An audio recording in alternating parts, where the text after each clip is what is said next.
Bueno, entonces continuamos con la isomería. Habíamos hablado de los isómeros constitucionales, donde cambia la forma en la que, la secuencia en la que están enlazados los átomos, y también entre este grupo de isómeros vamos a ver isómeros donde el grupo funcional, por ejemplo, un grupo hidroxilo de un alcohol, puede estar ubicado en distintas posiciones en el esqueleto o estructura de carbonos. Eso también son isómeros. Este sería un alcohol en posición 1 y este sería el alcohol en posición 2. ¿Sí? Eso ya lo vamos a ver en la nomenclatura unas clases más adelante. Todos estos isómeros tienen como característica que sus propiedades físicas son diferentes. Yo puedo separarlos por ejemplo, en base a sus puntos de ebullición diferentes. Mientras que ahora vamos a ver los estereoisómeros. No cambia solo la secuencia de enlace, acá perdón, en los estructurales cambia la secuencia de enlaces, por eso se llaman constitucionales, mientras que los estereoisómeros, si yo los dibujo en forma plana, yo no los podría distinguir, pero al llevarlo a las 3 dimensiones, se pueden distinguir perfectamente. Los conformacionales son aquellos donde se pueden interconvertir por rotación de enlaces simples. Por ejemplo, un ciclohexano silla puede convertirse en el ciclohexano bote, o una conformación de tipo anti, rotando el enlace, puede convertirse en una conformación de tipo gauche o izquierda. Estos son en verde los que sí se pueden interconvertir porque son conformacionales, mientras que los configuracionales no se van a poder interconvertir. Acá tenemos los isómeros geométricos, pueden ser los isómeros trans o cis en torno a un doble enlace, o también los que acabamos de ver, los derivados de cicloalcanos disustituidos, por ejemplo. Este tendría un iodo axial y un iodo ecuatorial, los dos apuntando hacia abajo, así que este sería el isómero cis, y acá tendríamos un ecuatorial hacia arriba, un ecuatorial hacia abajo, sería el isómero trans. Algo muy importante y que refuerza lo que acabamos de ver en la clase anterior es que estos dos no se van a interconvertir, porque este es trans y este es cis, y por más de que pasen a la otra silla o que se roten los enlaces, no van a poder pasar de uno a otro. Y ahora, Profe, sí. siempre para el caso de las configuraciones cis y trans tienen que ser iguales los sustituyentes, No, o no, también no, se da. no, de casualidad los ejemplos que puse, pero este podría haber sido, por ejemplo, un metilo y este podría ser un OH o un yodo o un cloro. No, Ah, bien, no, no, de casualidad los ejemplos que he puesto son iguales, pero pueden ser distintos. bien, bien, gracias. Pero cis y trans siempre es para dos sustituyentes. Eso sí es importante. Pueden ser 1, 2, 1, 3, 1, 4, pero siempre habla de la disposición de dos grupos. Ahora vamos a ver en esta clase los isómeros ópticos. Acá, en estas dos moléculas que están escritas, todos tienen la misma estructura. Tienen dos átomos de carbono, un átomo de deuterio y un grupo hidroxilo, además de la estructura carbonada. La única diferencia es que esta molécula de arriba tiene el grupo hidroxilo para la derecha y la de abajo tiene el grupo hidroxilo para la izquierda. estas dos moléculas que parecen ser casi iguales, si yo hago los modelos moleculares y por más de que la rote, la mire de abajo, de arriba, de costado, van a ser distintas y no se van a interconvertir. Yo voy a aprender en esta clase cómo nombrarlas, qué propiedades tienen diferentes y qué propiedades tienen iguales, y por qué se llaman isómeros ópticos. Cuando tengo dos moléculas así que son contrarias una de la otra, el término exacto que vamos a usar en esta clase es enantiómeros, que es muy importante que ustedes identifiquen que es un tipo particular de estereoisómeros configuracionales.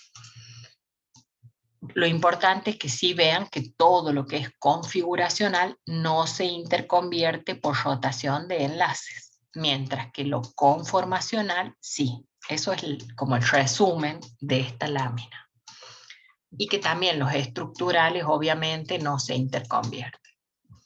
Entonces, ¿qué es un estereoisómero? Son isómeros que tienen la misma fórmula y conectividad entre los átomos, pero diferente disposición espacial relativa.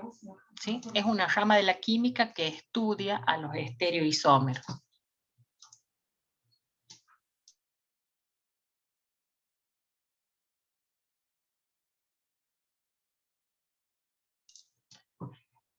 Isómeros que entonces, como este que tenemos acá del ciclo propano, fíjense que yo puedo pasar de una a otra nada más que rotando la molécula. En este caso, yo no tengo estereoisómeros, simplemente cuando el cloro está hacia abajo, yo la roto a la molécula y pasa a estar, acá a la izquierda hacia arriba, y cuando la roto a la molécula pasa a estar hacia abajo. En ese caso, no son isómeros, ¿sí? Porque es la misma molécula dada vuelta. Yo ahora les voy a mostrar otras moléculas donde por más que yo la mueva y la mire de distintos ángulos, no se va a dar esta conversión. La propiedad que tienen esta clase particular de estereoisómeros que vamos a ver ahora se basa en la quiralidad. Es un término nuevo tal vez para ustedes, que significa que es la característica de un objeto o de una estructura química de no poder superponerse con su imagen en el espejo, imagen especular. ¿Qué quiere decir? Bueno, el ejemplo más clásico que no se puede superponer con su imagen en el espejo es la mano. En todos los libros de química orgánica lo usan como ejemplo porque es muy fácil de comprender que cuando yo desplazo una mano y la trato de hacer coincidir con la imagen en el espejo, esta tiene el pulgar hacia la izquierda y el otro tiene el pulgar hacia la derecha. Entonces es como si yo me quisiera poner un zapato de pie izquierdo en el pie derecho. Eso no va a poder funcionar muy bien. Hay objetos que son tan simétricos que sí se van a poder superponer perfectamente con su imagen en el espejo. Esos objetos se llaman aquirales. La mayoría de los objetos así muy simétricos son aquirales, pero acá, por ejemplo, esta pelota también coincide punto a punto con su imagen en el espejo. Pero si yo tengo esta otra pelota, también es una pelota de fútbol, pero fíjense qué cambia, que la imagen en el espejo tendría este simbolito para el otro lado. Eso quiere decir que si yo la quiero superponer, no se va a superponer. Entonces no me valdría decir que todas las pelotas de fútbol son aquirales porque depende del dibujo que tengan. En el caso de la mano, es el ejemplo más fácil de entender, ¿sí? Entonces, el término que acá nos va a importar es quiral, que un objeto es quiral cuando no se superponga con su imagen en el espejo. Hay moléculas, así como las manos, que son quirales y que cuando se enfrentan a su imagen en el espejo no se pueden superponer. Este es el caso de un aminoácido. Ustedes habrán escuchado que los aminoácidos son como las unidades que conforman a las proteínas. En los sistemas biológicos es muy natural y normal que haya moléculas que son quirales. La característica de quiralidad está presente en forma permanente en los sistemas biológicos y por eso es que es tan importante que ustedes manejen este tema. Bueno, lo primero que tenemos que ver es elementos de simetría en las moléculas. Cuando hablamos de la estructura tridimensional de las moléculas orgánicas, lo primero que vamos a ver son los elementos de simetría. Por ejemplo, en el metano, que es una molécula muy simple, es la de un solo átomo de carbono y es la más básica, vamos a encontrar que hay como un eje de simetría en torno a un enlace carbono-hidrógeno y que me va a permitir rotar a esta molécula volviendo a encontrar una imagen indistinguible con la imagen anterior. Cuando yo roto y vuelvo a ver la misma imagen y no puedo distinguir que haya diferencia, entonces ese es un eje de simetría. En el caso del metano, este eje yo lo puedo rotar 3 veces para dar la vuelta completa, llegando a puntos indistinguibles de la anterior. Y quiere decir que a este eje le vamos a llamar C3. También algunas moléculas tienen centros de simetría, es decir, que cuando yo paso por un punto, lo encuentro reflejado, pero con una cierta inversión, ¿sí? El C que estaba acá para este lado va a aparecer hacia la derecha.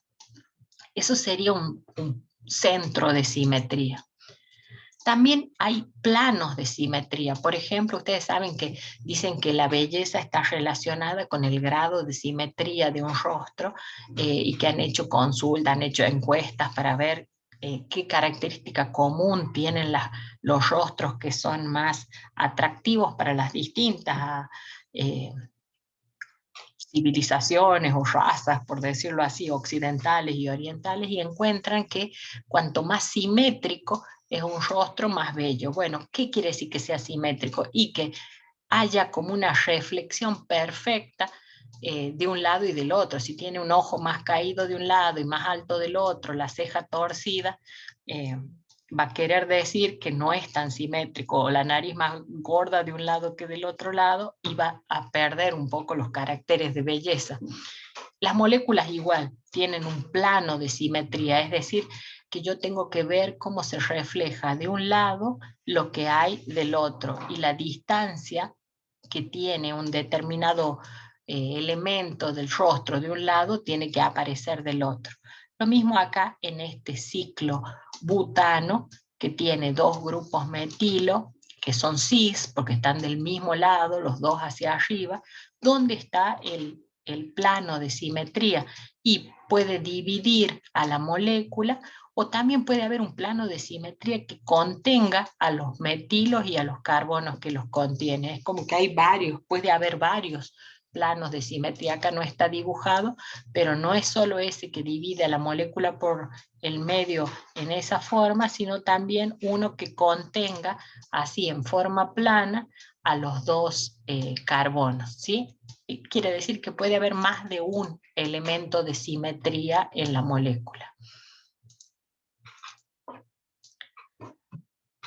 Cuando un átomo de carbono tetraédrico tiene por lo menos 2 grupos iguales, ya aparece un plano de simetría. Por ejemplo, este tiene 2 átomos que son azules, carbono tetraédrico con 2 átomos azules, pueden ser 2 flúor.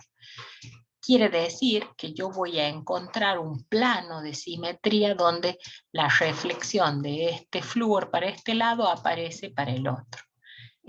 Esta molécula que tenga al menos un plano de simetría o un elemento de simetría hace que la molécula ya no sea quiral, va a pasar a ser aquiral, ¿sí? Quiere decir que si yo pongo un espejo, esta molécula se va a superponer perfectamente con su imagen en el espejo. que sería la situación, por ejemplo, también de un ciclopentano con 2 sustituyentes cloro. Ahora, perdón, si este cloro, en lugar de estar cis, hubiese estado trans y hubiese estado hacia arriba, en lugar, acá lo vamos a borrar, imagínense, en el espejo no hay reflexión. Entonces, el hecho de que el cloro cambie de disposición hace que la molécula que no era quiral pase a ser quiral. Entonces, un isómero va a ser quiral y el otro isómero, el trans, va a ser quiral, ¿sí? Mientras que el cis va a ser aquiral.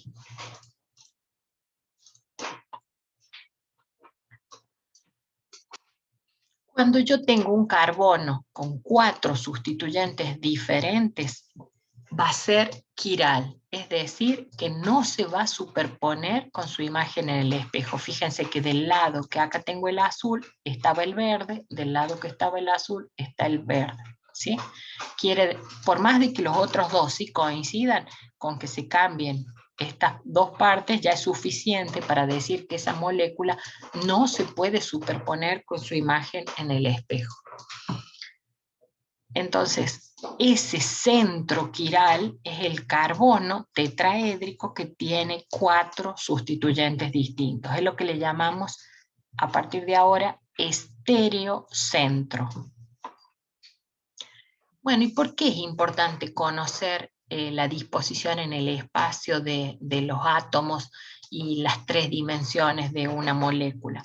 Todo este estudio de la estereoisomería surge en la década del 60, donde las mujeres embarazadas les daban un sedante, un calmante que se llamaba talidomida, que tenía acciones tranquilizantes para las embarazadas, y al cabo de muy poco tiempo comenzaron a encontrar que una cantidad impresionante de nacimientos de niños con malformaciones, es decir, con problemas, por ejemplo, de extremidades más cortas, que tenían una manito prácticamente atrofiada o un pie atrofiado, y toda esa deformidad de los bebés recién nacidos lo atribuyeron, mejor dicho, lo pudieron demostrar que era coincidente con el consumo de este tranquilizante.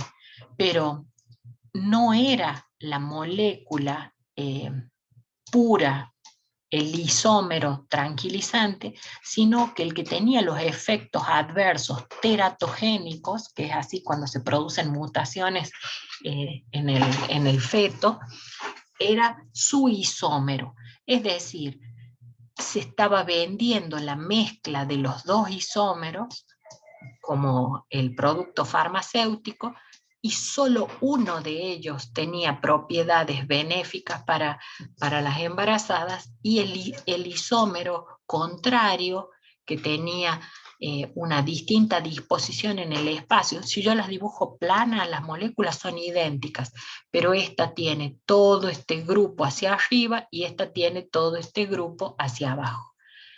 Es como que estoy consumiendo una droga con un 50% de pureza. También hay otros medicamentos que tienen este problema. Por ejemplo, la penicilamina se usa para el tratamiento de la cirrosis y de la enfermedad de Wilson, y tiene esta estructura, con el grupo amino hacia arriba, cuando tenemos el grupo ácido carboxílico hacia la derecha y este otro grupo hacia la izquierda. El isómero de este medicamento causa atrofia óptica y ceguera. Y así fue como se dieron cuenta que cuando 2 isómeros eran posibles, porque la molécula era quiral, era muy importante que se separaran estos isómeros y que solamente se administraran o se ingirieran los isómeros activos, y el otro isómero se considerara una impureza tóxica. Así también, por ejemplo, en los aminoácidos, cuando tenemos aminoácidos con esta configuración, van a tener un sabor dulce, mientras que si tenemos la configuración contraria, en la imagen en el espejo, serían los de sabor, tendrían sabor amargo. ¿Y por qué esa diferencia? Bueno, resulta que nuestros receptores en nuestro organismo, tanto cuando percibimos el aroma o el gusto, tienen la capacidad de distinguir estos isómeros. Nuestros receptores son quirales. Imagínense que esta molécula va a entrar por mi nariz, yo la huelo, por ejemplo, a la carbona, que tiene un olor como a peperina, es un olor así mentolado, y yo huelo este isómero, entra por mi nariz, capto estas moléculas, interactúan con los receptores, y yo puedo percibir de qué lado está este sustituyente del ciclo, porque esta carbona que tiene este grupo hacia arriba tiene un olor mentolado, y la contraria, la que tiene nada más que este grupo hacia abajo, tiene un olor repugnante.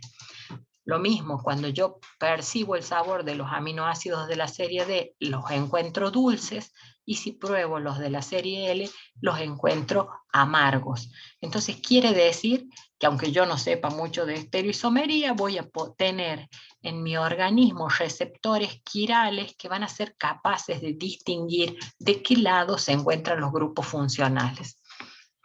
Así también, por ejemplo, el ácido láctico, que es una molécula que tiene un estereocentro o centro quiral. Cuando tenemos una molécula como el ácido láctico, el centro quiral, que sería este, no le falta el hidrógeno para que ustedes se den cuenta que los 4 grupos son distintos.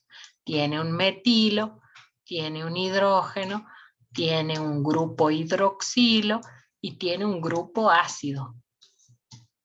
El carbono que tiene esos 4 sustituyentes diferentes se lo marca con un asterisco, y eso ya simboliza que es un centro quiral.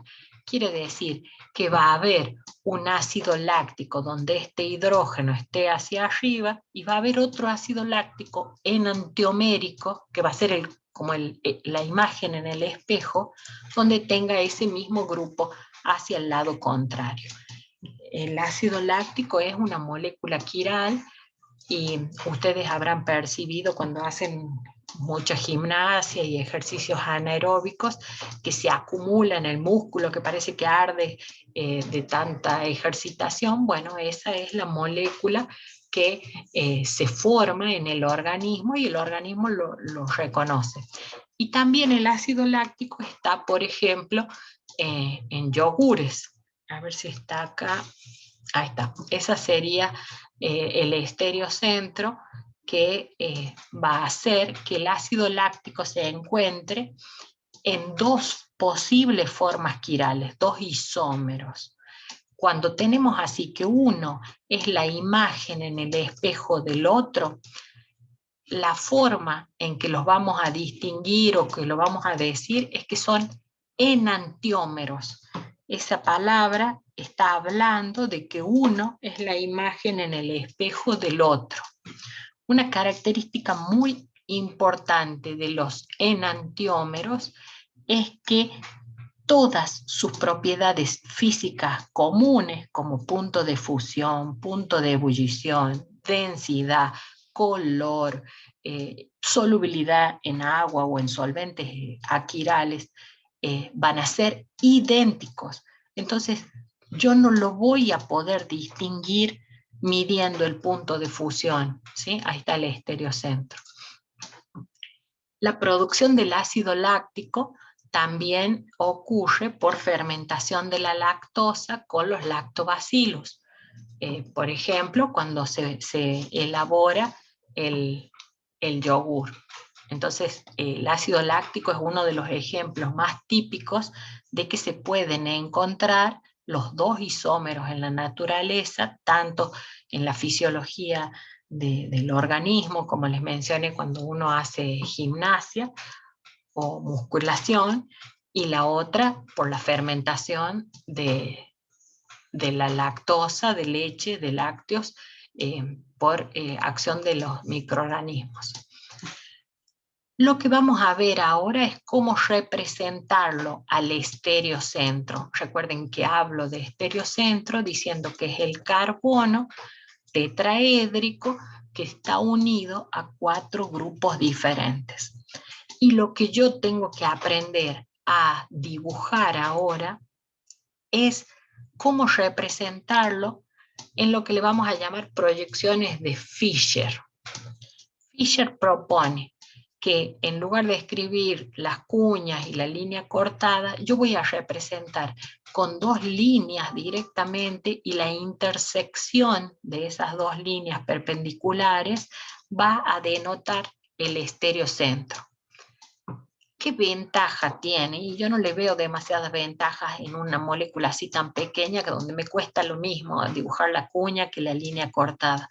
Pero ustedes van a empezar a ver moléculas mucho más complejas que pueden tener varios estereocentros y van a ver que esta proyección de Fisher la inventó, la propuso cuando él estudiaba los hidratos de carbono, que son azúcares, y que tienen muchos centros quirales. Una molécula como la glucosa puede tener 4 o 5 centros quirales.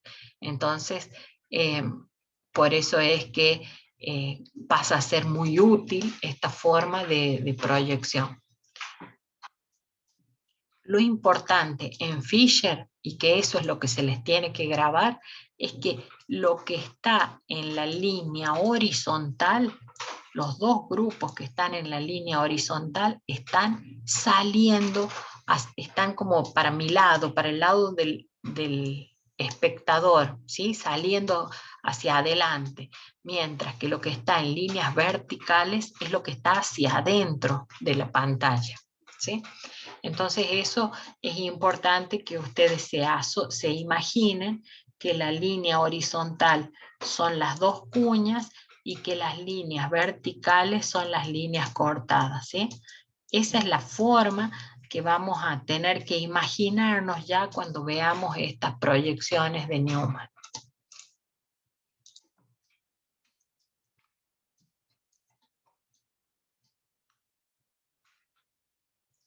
Entonces, cuando vamos a dibujar el ácido láctico, tenemos que armar su modelito molecular. Acá nos va a servir si ustedes tienen el modelo que les propuse que hagan con los alfileres, tendrían que poner una pelotita de un color con 4 alfileres de colores distintos para que ustedes puedan armar este modelito que represente al ácido láctico. Fíjense que yo lo dibujo así, pero yo quiero transformar este dibujo en la proyección de Fisher. ¿Qué tengo que hacer o qué movimiento tengo que hacer para pasar de este dibujo a este? Yo voy a tener que agarrar estos 2 grupos y ponerlos hacia mí. Es como que tengo que agarrar la molécula desde estas 2 patitas y ponerlas horizontales. Eso va a hacer que estos otros 2 grupos, el ácido carboxílico y el metilo, vayan hacia adentro, hacia atrás. Acá es muy importante si ustedes tienen ese modelo molecular para que lo puedan imaginar. Entonces, es un movimiento ínfimo que yo tengo que hacer bajando un poquito subiendo un poquito para que me queden hacia adelante el hidrógeno y el OH y hacia adentro el carboxílico, el ácido y el metilo. ¿Sí?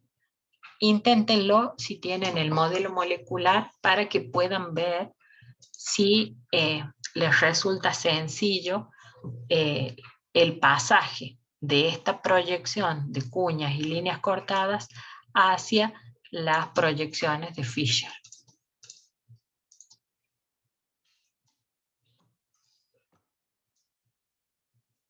Ahora vamos a hacer lo mismo con alanina, que es un aminoácido.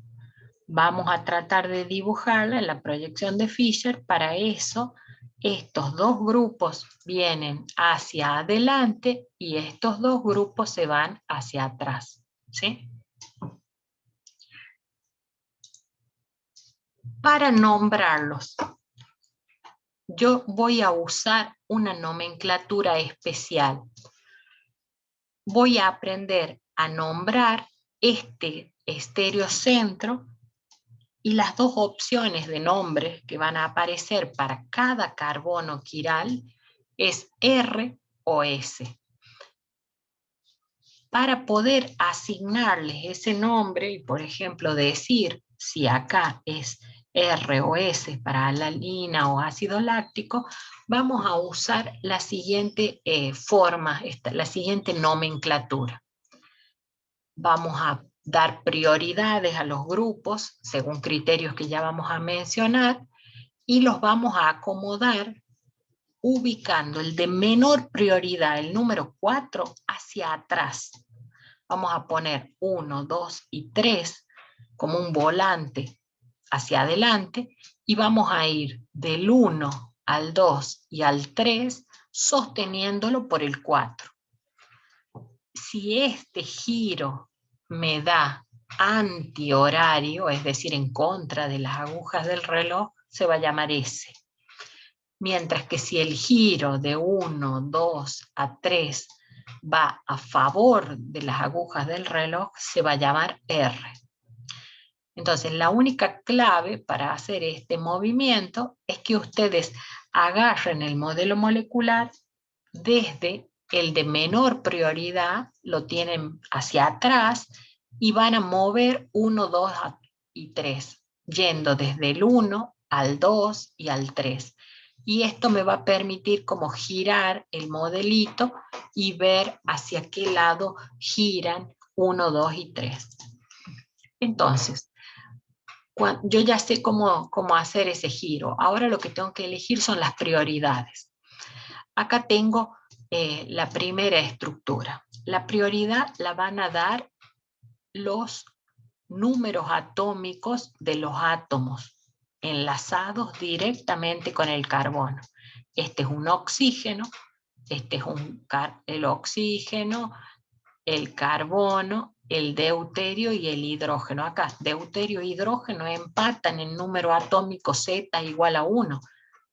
Entonces, si hay empate en el número atómico, vamos a seguir por el peso atómico, ¿sí? Entonces ahí va a ganar el deuterio y vamos a tener que el más pesado de todos los átomos es el oxígeno, luego sigue el carbono, luego el deuterio y el peor de todos siempre, cuando hay hidrógeno, ese es el peor de todo porque es el más livianito y el número atómico más bajo.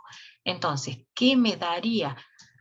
Agarro con el 4 hacia atrás y voy a ir del 1 al 2 y al 3, me va a dar un giro antihorario, quiere decir que esto es S.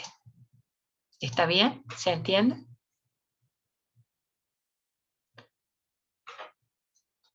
Pasamos a la otra estructura.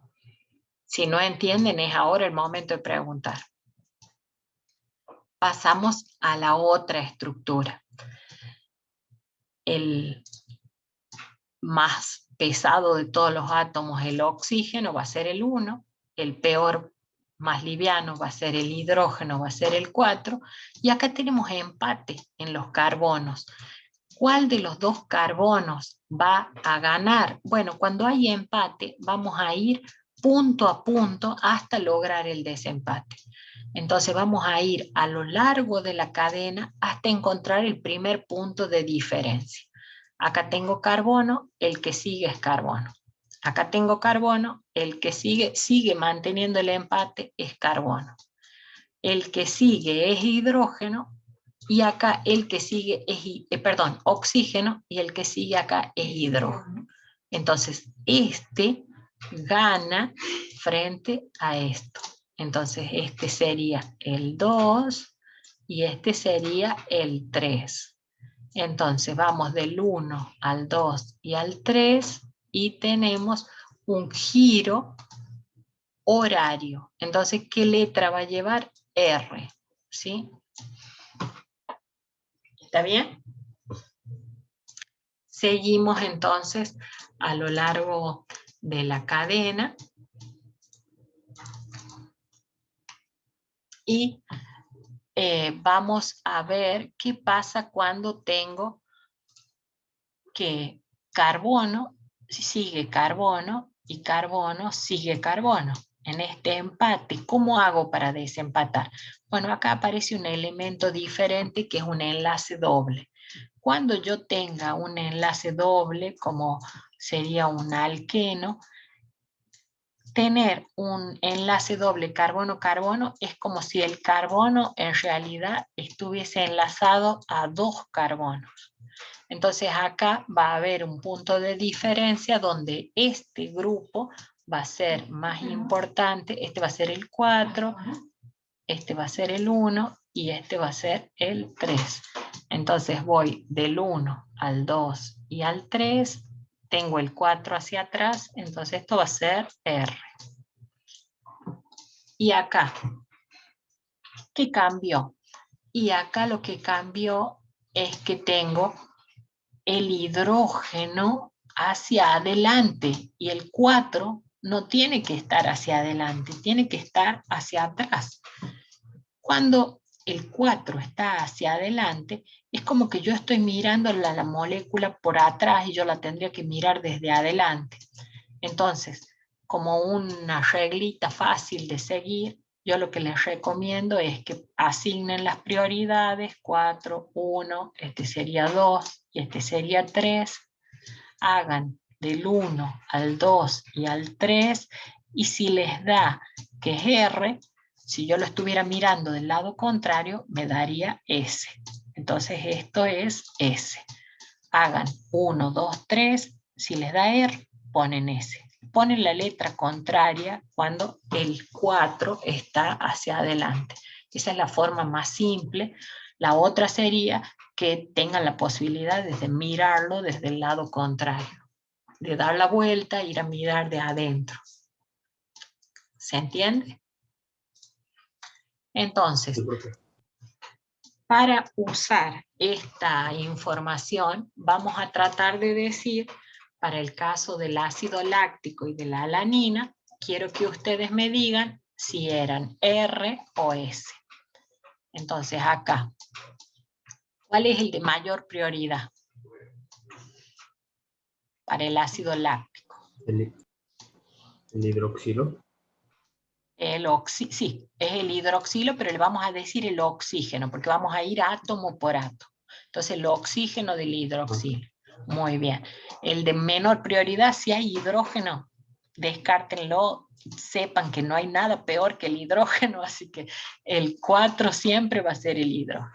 Y acá tenemos dos carbonos, pero este es un carbono que siguen los hidrógenos, y acá tengo el grupo carboxilo de un ácido que tiene un enlace doble con oxígeno y acá el otro oxígeno. Esa es la forma, la estructura del ácido carboxílico, que es como tener tres oxígenos enlazados, porque acuérdense que el enlace doble multiplica los átomos. Entonces este sería el 2 y este sería el 3.